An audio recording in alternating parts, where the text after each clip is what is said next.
உங்களுக்கு முருகன் மேல ஏதாவது மனக்குறை இருந்துச்சுன்னா, நான் கும்பிடுறேனேப்பா, உனக்கு இவ்ளோ அபிஷேகம் பண்றனே, தினமும் கையெடுத்து கும்பிடுறனே, நீ என்ன சோதிச்சுக்கிட்டே இருக்கிறியே, யார் யாரோ நல்லா இருக்கிறாங்களே, கெட்டவங்க எல்லாம் நல்லா இருக்கிறாங்களே, கெடுதல் நினைக்கிறவங்க எல்லாம் நல்லா இருக்கிறாங்களே, ஆனா முருகா என்ன ஏண்டா சோதிக்கிற அப்படின்ற எண்ணம் கேள்வி உங்க மனசுல இருந்ததுன்னா மறந்துடாதீங்க.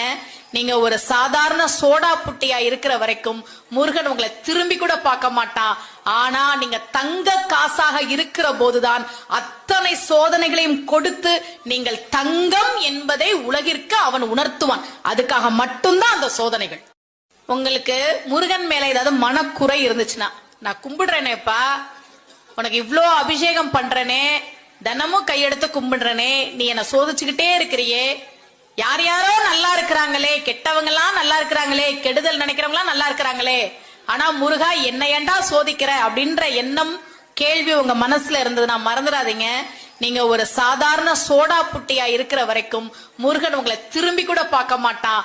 ஆனா நீங்க தங்க காசாக இருக்கிற போதுதான் அத்தனை சோதனைகளையும் கொடுத்து நீங்கள் தங்கம் என்பதை உலகிற்கு அவன் உணர்த்துவான். அதுக்காக மட்டும்தான் அந்த சோதனைகள்.